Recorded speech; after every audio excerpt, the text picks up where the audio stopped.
Well, when we started the series Messy, we'll have a repeat here. It kind of goes with it, I guess. When Karen's not here to play piano, we don't, we kind of, lose our track there, what we do in the middle. So, but this week with Messy, we're going to be reminded of the series topic again. Our topic, the series topic, is loving others isn't easy. Right? It's not easy. Like, we can all agree that loving others isn't easy, but it is possible. It is possible. It is possible. But it's so hard for us to kind of get out of our comfort zone sometimes, or sometimes people just rub you the wrong way. Siblings are the best at that normally. They know exactly what to do to drive you crazy, and it seems like it's nothing big. It's nothing that you can't get over, but it will just irk you. My sisters know how to get under my skin better than anybody does.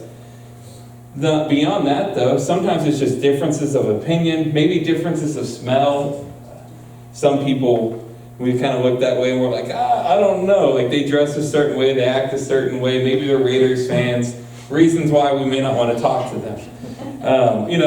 We can find an excuse to why to not like somebody. I think that's really easy to do, right? Because we're like, who here can find an excuse to not like somebody? Anybody? We can find an excuse. If you want to, you can find an excuse. I don't like him because his shirt's green and blue, right? I don't like him because he's doing this, or they're doing that. I don't like the fact that he shaves his head, or whatever. I mean, we could go on with reasons why people don't like me, and that's just a very small portion of things. Those aren't even the real ones. I know real reasons why. I might be a little loud. I might talk too much. Those are things I've heard. You can ask my teachers growing up. Those are things I've heard. We can always find an excuse to not like somebody, but it's a lot harder, and we have to dig a lot deeper to find a reason to love somebody, right? I mean, but that's what Jesus tells us to do. He says to love people. Last week it was about the Good Samaritan, and the primary focus of last week was love the people around you however you can. Because then, with the Good Samaritan, they show that the neighbor is not the person who physically lives next to you. It was the people that were within view, the people that were present. If you're at Walmart and you're going through there and you look at somebody, those are the people that are around you. You don't take their picture and post it on the social media, people at Walmart kind of thing. That's probably not loving your neighbor. But what can we do, right? We have to decide to make a decision to love them. To at least be nice to them is a good place to start. Hey, would I want someone doing this to me? Probably not. You don't want your picture on people at Walmart. I can bet you that much. That's not, unless that's just your dream, your adoration, your hope to be there. But most of us don't want it there. But with the Good Samaritan also, we saw that it wasn't an expectation for big, extravagant gifts. It wasn't like the Good Samaritan came and he's like, here's $100,000. Here's $1 million. Here's a car. They didn't have one back then. He wasn't like, here's a donkey, I guess. But that's not what they did. He just simply helped him. He was hurt. He was beating. So they picked him up, took him. It says on his beast because it didn't want to say donkey in the translation I used. But they took him, put him on there, took him to an inn, right? Took him to a hotel. Take care of him. For us today, it would be like someone's hurt, someone's beaten. You take them to the hospital, right? You drop them off. Now, hospital bills are pretty high, so I'm not saying you have to tell them you're going to pay their hospital bills. I work for an insurance company. I know those can get stupid expensive. But part of helping is just helping them how you can. If you can help by taking them there. If you saw a car accident, hopefully, if you witnessed it, someone got hurt, you're not just like, this should be okay. Like, you stop, right? I've been at the scene and I've literally stopped and checked on people.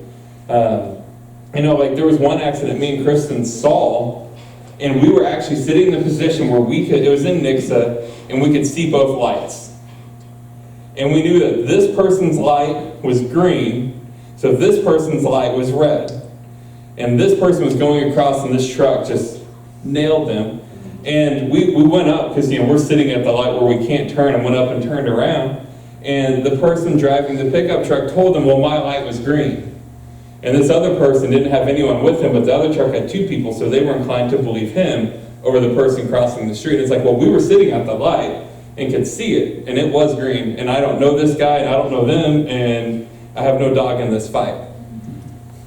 That was a way that we went out of our way. I mean, it took, probably half an hour, because you had to wait for police to show up and do reports and all of that, but it could have made the difference between, whose fault it was, someone maybe not being able to fix their own car, stuff like that.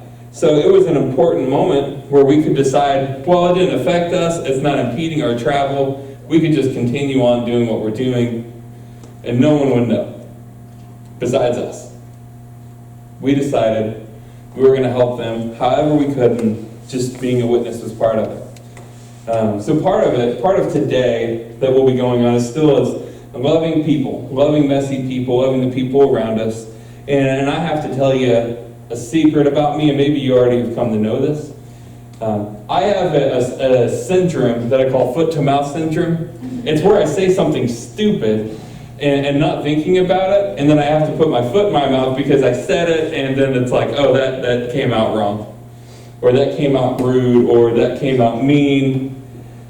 And maybe you've never had this problem, but it's a fairly common occurrence to me. It's a good example is someone, and I've seen this, I don't believe I have done this, I may have, but it's when are you due? I'm not pregnant. That's a classic foot to mouth. I'm pretty sure we were at the line at the grocery store and a lady asked another lady that in front of us, and it's like, you just cringe. Right? Because it's like, there's a rule, at least for men, that I know, and if you don't know this, you need to know. There's only at one point in time when it's okay to ask a woman if she's pregnant, and that's when she's going into labor. That's my understanding. The only time you can ask, did you have a baby, is when she's holding a baby. No other time. There's no other time it's appropriate, but those are a foot-to-mouth moment. A classic example, one that most of us know, would be with the Titanic. Maybe you know what I'm talking about. God himself could not sink this ship. Yeah. Well, how many hours did they get in before it hit an iceberg and sunk 5 or 6 hours later? If that guy survived, because he was actually, the person who was believed to have said it was actually a hand on the ship, if he had survived, I'm sure he regretted saying that for the rest of his life. And even if he didn't survive, he probably at least regretted it for the rest of his life during that 5-6 hours. But we have a classic disease of that, where we kind of like to think something, we have to say something, and like I said, it's something I dreadfully carry even since I was a kid, and I have said things that were like, oh, that was not being very sensitive, or that was not being very nice. You don't make jokes about car accidents around people that just got in a car accident. You don't make jokes about dead people when you're around people that just lost somebody. You don't, all those things. Like when my mom passed away, I wasn't like, oh yeah, I want to hear, over my dead body, things like that. But we use these things in our daily term, and I saw cringes right there just because of that. Like, you can imagine, we do it all the time. So it's just kind of something I do, and I know I do. But maybe you have these moments too. Maybe you're like, I shouldn't have said that. I wish I could take that back. These are the things that keep us up at night. Things that happened 15 years ago, 20 years ago on the playground, the stupidest things sometimes, but other times it's just like, they just make you cringe. And I literally have these moments where I think of them and I cringe because I know of my own stupidity, really, is the best way to put it. And I think today we see a character who probably had a cringeworthy moment. And you don't read it this way, but I want you to really think about it. If you grew up in the church and you grew up hearing this story, you've probably never thought of it as him having a cringeworthy moment. But I want you to stay with me. Because we're going to be looking at Matthew, and it's in chapter 19, and it's a story about the rich young ruler. He's this young guy, rich guy, and he asked, a question, and Jesus gave him the answer. And it's pretty simple. It's a straightforward interaction that they have. But it should come at a bit of a comfort to us, because even people in the Bible had these moments that were maybe a little cringeworthy. The other thing that we can see here is that messy people don't always look messy, right? Because we think of messy as being the people who are hurt, the guy on the side of the road, that's been beaten to death, or someone who's in a car accident, or any of those things. That's what we tend to think of as messy people. People who are like, they need some prayer. Like, I've had those moments where I'm like, I got a lot going on, I need you to pray for me. Like, my life is a mess. Like, I think we've all had those moments at some point in time, and our life is a mess. It's that inner turmoil, though, that people often can't see. And the inner turmoil is often what causes those foot-to-mouth problems, because you say something and you don't realize that person has gone through exactly what you just said, or that person is going through a situation, and it's never good. But these are actually issues that we struggle with because we can't see them. We don't know what we don't know. I was helping someone set up a website, and it's like, I can't put anything on the website that I don't know. Like, I can only use the information you give me. Like, I don't know what I don't know. And that sounds nonsensical, but there's a little bit of truth to it. How are you supposed to know what's not been told to you? And that's where the inner turmoil, the inner issues, the things of our mind, of our hearts, even physical pain that we go through, other people can't usually physically see that. And people struggle to see that. With my mom when she was paralyzed, she's paralyzed from the neck down, so she was in a wheelchair. You'd be amazed at the people who just see a person in a wheelchair and be like, you're not very old, why don't you just walk? You get those things where, you see, you're not supposed to park in the handicapped space, or all these things because, you let her out by the door, and things like that. Like, people have a way of putting their foots in their mouth on a regular basis. So that's kind of where we're going to be looking today from the key scripture. It's Matthew 19. We'll start in verse 16. And this is another well-known story, and this is actually a personal invitation from Jesus that we'll look at. So we'll go ahead and start in verse 16. And it's up here for you if you want to follow along. And someone came to him and said, "Teacher, what good thing shall I do that I may obtain eternal life?" And he said, this would be Jesus, and he said, "Why are you asking me about what is good? There is only one who is good, but if you wish to enter into life, keep the commandments." So right there, Jesus, why are you calling me good? That's what another version says. Why are you calling me good? He's already defined good. God's defined good as in the commandments. He's specifically, when he references the commandments, he's saying the core of the law. That's the 10 commandments that we are all fairly versed with. That's, don't lie, don't steal, don't cheat. And that's what we go on to see. In verse 18, then he said to him, which ones, there's over 600 laws. So, which ones specifically do I need to keep to inherit eternal life? It's that which ones do I need to do so I don't get a speeding ticket? Which ones do I need to do so I don't go to jail? How much can I do and still get where I want to go? That kind of question. That's kind of what he's asking. Which ones? And Jesus said, "You shall not commit murder." Okay, that's check. I haven't killed anybody. Don't commit adultery. Okay. You shall not steal. You shall not bear false witness. And honor your father and mother. And you shall love your neighbors yourself. He throws us in. Remember last week, the lawyer, the attorney, actually threw this in because he had been listening to Jesus. So that's part of it there. Love your neighbor as yourself. Verse 20, the young man said to him, "All these things I have kept." He's not lied, he's not cheated, he's not stolen, he's not committed adultery. He's honored his mother and father. Okay, this guy sounds like a pretty good guy. Sounds like he's done what he should do. He says, but what am I still lacking?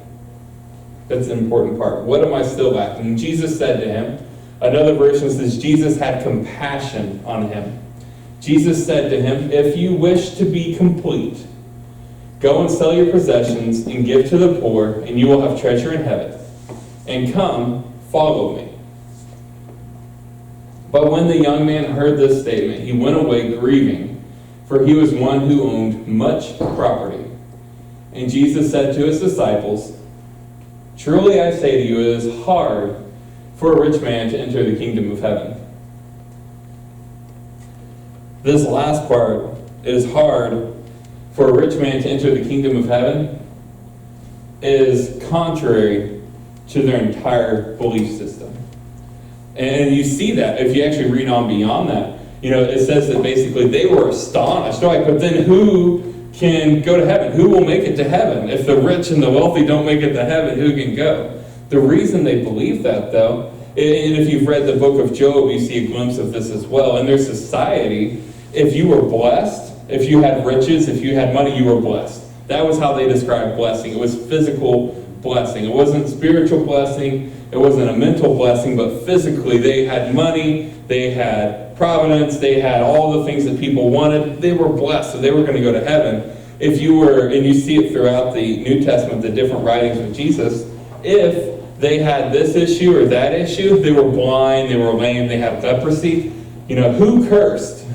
Who was it that sinned for this person to be cursed? Was it the mother and father, or was it the person? They believed that physical, financial wealth was a blessing from God, and that those people were the ones that would go to heaven. It was the people, and that's contrary to our belief. It's contrary to what we believe and preach and teach and act, because we've learned from Jesus, and you see that. And that's why that question was so astonishing. And if you know the story here as it continues through Matthew, it says it's easier for a camel to go through the eye of a needle than it is for a rich man to enter into heaven. And I know there's a lot of different views on this. There's the eye of the needle is actually a tunnel that's really small, and you have to crouch down to go through, and stuff like that. But also, I think Jesus could have just been very literal, that a needle would be as easy for a camel to get through as a rich man to get into heaven. And that doesn't mean that it's impossible. It's just saying that it's going to be extremely difficult with his own power. And he goes on to say that with God, nothing is impossible. And that's how he finishes chapter 19. Because, how is it possible? With God, nothing is impossible. So that's just to understand kind of where that comes from. And the man knew the law of Moses. I think that's the first thing that we have to recognize. Last week we talked about the law of Jesus. The law of Jesus was really easy to remember, hard to do. It was love God with all your heart, soul, mind, everything basically of your being, and love your neighbor as yourself. That was Jesus' law. He's like, just do these two things, you'll fulfill the other 600 plus laws. But the law of Moses, this is what this man kept.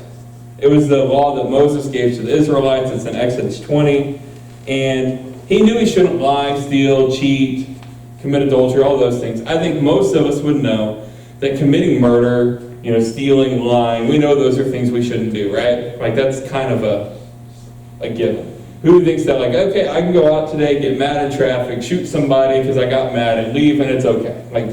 None of us, hopefully none of us think that's okay. If you do think that's okay, we should talk after the service. But we know those general things, right? It's almost like those are instilled in us. As a kid, when you're saying, no, I didn't eat that cookie with cookie crumbs all over your face, you know that you shouldn't be saying that, right? There was never any doubt where it's I didn't do it. Kristen was showing me a Facebook video, and a kid had marker all over the walls of the bathroom and everything, and a monster did it. It was a monster. We know that we shouldn't do things, and we think that lying is the answer, and that'll get us out. But we know we shouldn't lie. So, it's never been a question. But, fortunately, as we see with the law of Moses and what Jesus is doing good, being good, looking good from the outside is not what Jesus has required. He hasn't required us to look like we're all together. He hasn't required for us to be these happy, content, whatever you want to say. That's not what Jesus asked. Because the law, as we've talked about before, and I just want to remind you, the law does not give any grace at all. There's no grace in the law. The law is black and white. It's cut and dry. There's no grace given through the law. I've never been pulled over by a cop, him give me a ticket and be like, I feel so graced right now. That's not what the law's purpose is. The law's purpose is to illuminate our sin, to illuminate our problems. So when we look at it, we see this is what it says, and this is where I fall short. There's not we were close enough. It says, do not sin. Do not commit adultery. It says, do not lie, do not steal, do not cheat. It doesn't say, try not to, do your best. Like, that's not what the law says. It is black and white. So there's none of that in the law. So that's all the man knew. He knew black and white, right and wrong, no grace, only law. And there's and I've said it a few times, but there's over 600 laws. I have a hard time remembering a handful of laws. I can only imagine trying to remember that many. And he said he's fulfilled the law, but if he knows, he's still asking. He still didn't feel free. He's like, I've kept the law. I'm good. And that doesn't mean that he's literally kept the law, just a little sidebar within that. It doesn't mean that he's never done any of those things, never broken the law. It means that if he has broken the law, he's atoned for it, done a sacrifice, and moved on. Just like we will see here later, but that's what he had to do for him to be pure of the law. But if you're behind bars, you know you're behind bars, right? If you're bound in chains, you know you're bound in chains. He knew he still wasn't free, and he says, what do I still lack? He kept the law, and he felt empty. And I think part of that, being the law, being black and white, being no grace, being either you fulfill it or you don't, we know something is missing. Something is still lacking. That's verse 20 there of 19. And he knew that just meeting the law wasn't good enough. Just looking good from the outside, looking good from what other people could see, because he was rich, he was wealthy, he had what people wanted, right? I don't think anyone ever grows up, when they're, in school, and they're like, what do you want to be when you grow up? I want to be broke. That's not, it's like, I want to be rich, or I want to be a millionaire, I want to be a doctor, or a lawyer, or a race car driver. That was me. We're not thinking I want to be broke.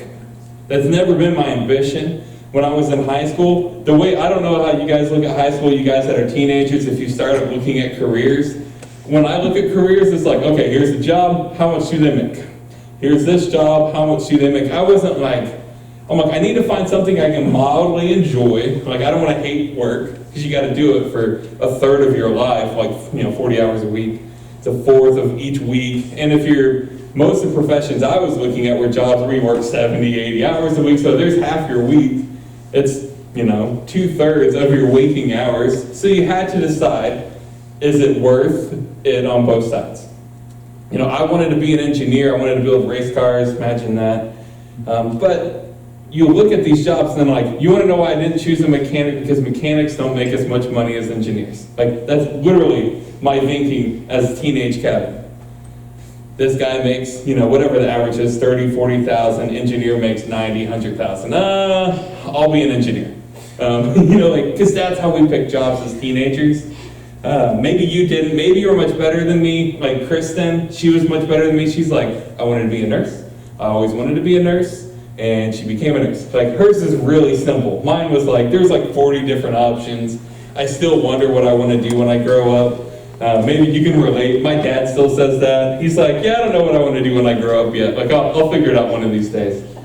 But that's part of life, right? Messiness is not always what we can see. It's sometimes the things we can't see. Just like with those jobs. I'm sure people that actually do those jobs can tell you there's a lot of things they hate about it. Even the people that nurses, Kristen always wanted to be a nurse. There's probably still things she could say, well, I don't really like this part or that part. We could always say that. But you know when something is missing. You know when something is wrong. You know when something's not right? You can kind of feel it. And that's where he was. Because messy people don't always look messy. You wouldn't look at this guy who was rich. He was, we would consider him today rich, successful. Say he's a business owner and he owns a very successful chain of restaurants or whatever you want to say. You're going to look at him and think, drives a nice car, has a nice house, has a good job, kind of gets to do what he wants. He probably travels a lot because, doesn't have to be there. Because, he's obviously not doing his job right now, right? He's wandering around and talking to Jesus. So, he had a little bit of flexibility in whatever it was he did. Most of us would say, he's got it. That is the example of the guy I want to follow. My dad always taught me, and my grandparents and a lot of those people, find who has what you want and do what they do. Right? If you want what they have, find out how they got it, right? I mean, that's kind of the logic, and that's kind of the apprenticeship thing. If someone does a job you really want to have, you do what they do. You work with them, you listen with them. But God doesn't just look at the outside like we do. Because like I said, we would see this rich young ruler and think, he's my guy. Like, this is the guy, I'm going to follow him. I'm going to find out what he does and become like him. But Jesus said, you still lack. He's like, what do I still lack? Something was missing. And I think the biggest thing we see here after this is rather than change, he left grieved. He was grieved. It says that. He was grieved. And I think the grievance is a good thing. Because I think a lot of times we think he left grieved and it's like he went back and wiped his tears with $100 bills. That's kind of the image that we would see within ourselves. At least within my head, that's what I see. Blowing his nose on a roll of $100 bills. I guess then it was gold coins, so it may not be that good. This kind of hurts. But he left grieved. So part of it, I think, where I say the foot to mouth thing, I think he wonders, like, I shouldn't have asked, what do I lack? Because he's like, but the law, okay, cool, you're good, kind of thing. He's like, if I just would have left it right there, I would have been fine. Because, I think the saying still is, ignorance is bliss. Right? Ignorance is bliss. I'd rather not know and be happy than know and be mad, or know and be sad, or know and be grieved. So I think he may have regretted his question a little bit. But the other part where I think the grieved is important, if I am grieved by something, that means I am bothered by it. Right? You've never been like, I'm grieved and I'm really happy 5 minutes later. It's like, I'm grieved, I'm pining over it, I'm thinking over it, I'm struggling on it. I honestly think he left and was thinking about it. Because it's probably what I would have done. Tell me I need to sell everything. I'm probably not going to be like, okay, and jump at it. Like, I'm going to need some time to think, some time to digest, some time to figure this out. But I'm not a type of person who, I want to make big emotional decisions. And I think a big emotional decision is saying, yeah, I'll sell everything I own and come follow this guy who has no money, no house, no home, no place to go, with 12 other guys and a crowd of people following along. Like, that may not be my number one choice, right? I'm not going to the job fair thinking, I want to follow the guy that has next to nothing by what I can see. Right? I said, I want a job fair. I'm like, how much do you make? How much do you make? How much do you make? Okay, I'm just going to listen to this guy. And then I became a pastor, and then all went out the window. But that's what we think of sometimes. I think we only see that, but he left grief, so he was thinking. And we never find out more about him. One, we don't have his name, so it's hard to say if he came back later, right? Because they're like, it's not in Acts. And the rich young ruler guy came back and repented and sold everything. I'm like, it doesn't say that anywhere. But I think he left grieved, he left thinking about it, and we still don't know if he made the decision to follow Jesus. Because it says, after Jesus died, rose again, he came back. He sent the Holy Spirit down. And then 4,000 people were saved the very first day in the city of Jerusalem. He could have been part of that 4,000 people. He could have been part of the next group. He could have been saving the thousands of people that came after that. But because messy people don't look messy, they don't always look messy, they're not the people we can always see outwardly messy, or we think that maybe they have everything together. We think that they have everything perfect because we see their success. But he still left grieved. He didn't want to give up everything he had owned.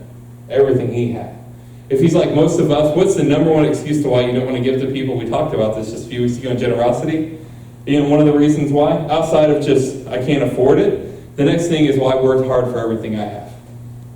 What I have is mine. Like, I worked to get what I have. Nobody helped me. Nobody gave me anything. Nobody, that's, again, maybe this is just me that says that. I used to say that. Like, no one helped me get where I am. No one did anything. No one did X. They did not do it. Like, I got where I am, I earned where I am, and that's how we think. And I think he left that way. He left thinking, everything I have I earned, or maybe he deserved it. Deserve is one of those words I kind of hate with a passion, because most of us think we deserve a lot more than we really do deserve. we think we deserve a lot bigger raise than we got. We believe we deserve a bigger home, and we believe we deserve bigger paychecks and less taxes, and and all these things like we deserve.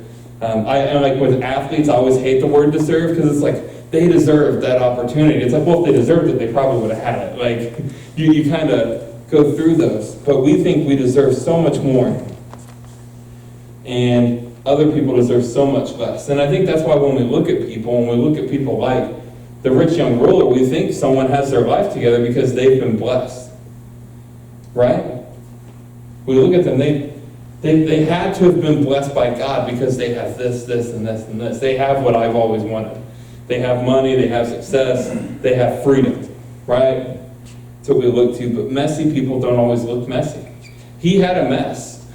He had inner things fighting within him, deciding what to do. He knew what to do. He knew he lacked something, but he left grieved. He left with, what do I do from here? How do I move forward? How can I change? Do I really want to follow this guy named Jesus? Nazareth is a place that has a reputation a lot like Missouri and the Westerns, at least. Nothing good comes from Nazareth. Nothing good comes from Nazareth. So do I really want to follow this guy from Nazareth? Do I want to? Do I need to? He didn't leave angry.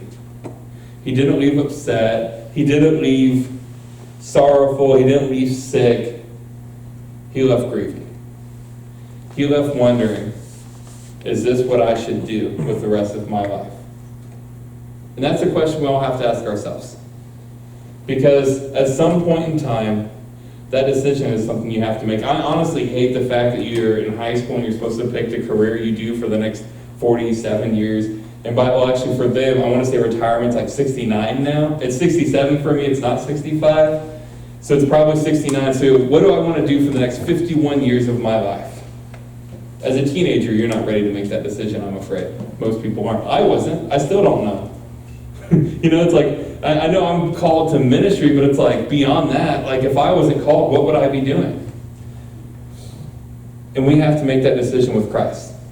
We have the decision like the rich young ruler that we can either follow him and follow him with our whole heart, or we can choose to stay back and stay reserved, or maybe walk away grieved like he did. Now I'll ask everyone if they'll stand with me, and everyone will close your eyes. And the altar is open if you want to come up to the altar, if you want to pray here. You can pray where you are. But my invitation to you, first and foremost, before it is to repent, before it is to do this, and this, my first invitation to you is follow Jesus. You won't regret following Jesus. You won't change following Jesus. He won't let you stay the way you are, though. Because the way we are, we all work in progress. But if you follow Jesus, you will see what he taught, what he believed, and what he knew, versus just having only a time of repentance. But if you can repent and follow Jesus, though,